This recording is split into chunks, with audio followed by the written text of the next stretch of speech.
नमस्कार जी।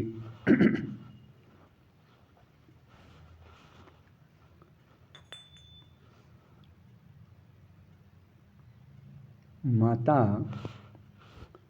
दुर्गा जी के लिए ऐसा कहा गया है। दुर्गा सप्तशती में आरती है, उसमें कहा है राम कृष्ण तू सीता ब्रज रानी राधा। अब मैंने बहुत प्रकार से देवताओं को पुकारा, लेकिन सहायता नहीं मिली। परंतु जहाँ से कहानी शुरू होती है और जहाँ तक कहानी पहुँची है, तो माता दुर्गा जी ने कहीं साथ नहीं छोड़ा।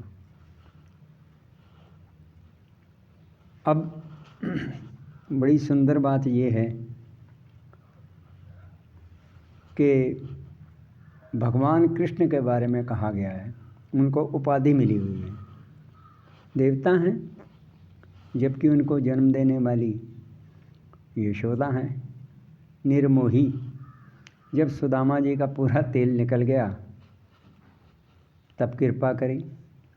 अब यही विनय पत्रिका में तुलसीदास जी ने लिखा है कि महाराज जब फसल बोई है और मौसम निकल गया, ऋतु निकल गई, तो बरसात हुई तो क्या फ़ायदा।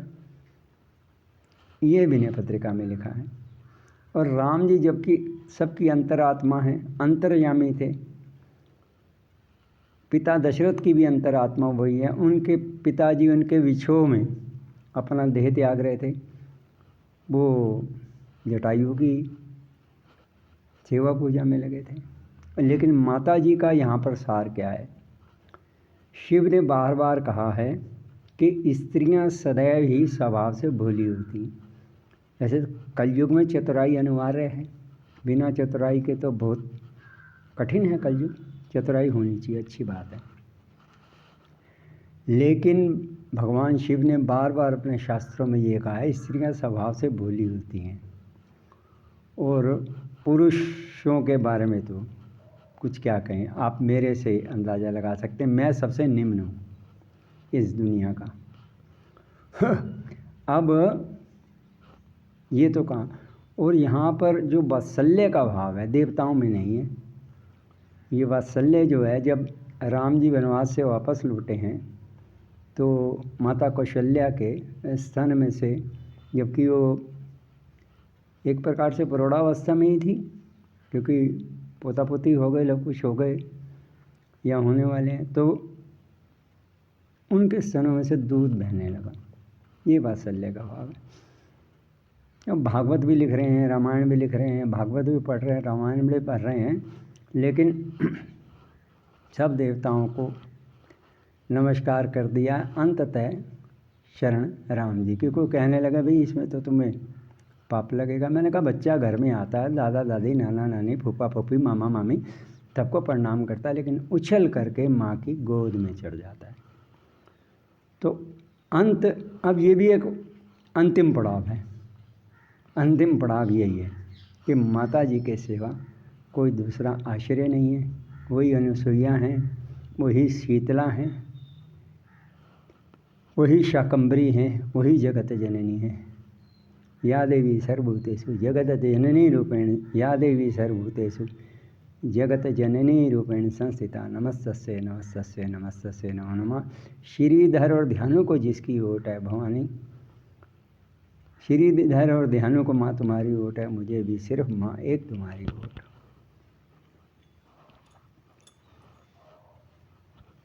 पार करो मेरा बेड़ा भवानी, पार करो मेरा बेड़ा, पार करो मेरा बेड़ा भवानी, पार करो मेरा बेड़ा।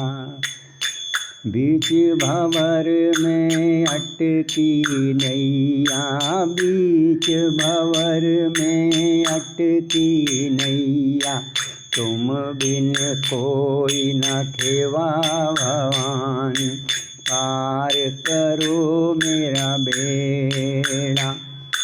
पार करो मेरा बेड़ा भवानी, पार करो मेरा बेड़ा। बीच भंवर में अटकी नैया, बीच मझा में अटकी नैया, तुम बिन कोई न खेवा भवानी, पार करो मेरा बेड़ा, पार करो मेरा बेड़ा भवानी, पार करो मेरा बेड़ा। कईयों ने गाने में अपने भजनों में कहा है,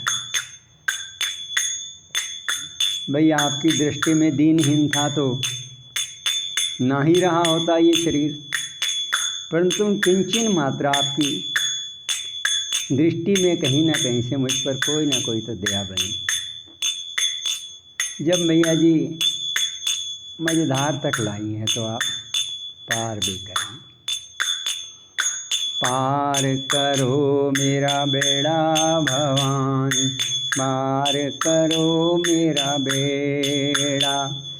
बीच मझधार में अटकी नैया, तुम बिन कोई न खेवा भवानी, पार करो मेरा बेड़ा। आजा शेरा वाली माँ, तुझे ढूंढता जमाना है, भीगी भीगी पलकें हैं और गम भरा फसाना है। वो भी क्या कहानी थी, रूप था जवानी थी, दाती तेरे सेवक की, दुनिया दीवानी थी। माँ कुछ कुछ तुम बदली, कुछ बदला ज़माना है। आजा शेरा वाली माँ, दाती सब छोड़ गए, मुझसे मुख मोड़ गए। शीशाए दिल मेरा मिलके सब तोड़ गए। माते जगत जननी तेरे बिन अब ना दूजा ठिकाना है। आजा शेरा वाली माँ, माँ झंडे वाली आ जाओ, माँ शीतला आ जाओ, माँ अन्नपूर्ण आ जाओ, माँ मुक्तिदात्री आ जाओ। मैया तेरे दर के सिवा ना दूजा ठिकाना है। आजा शेरा वाली माँ, आजा शेरा वाली माँ, तुझे ढूंढता जमाना है। भीगी भीगी पलकें हैं और गंबर फसाना है।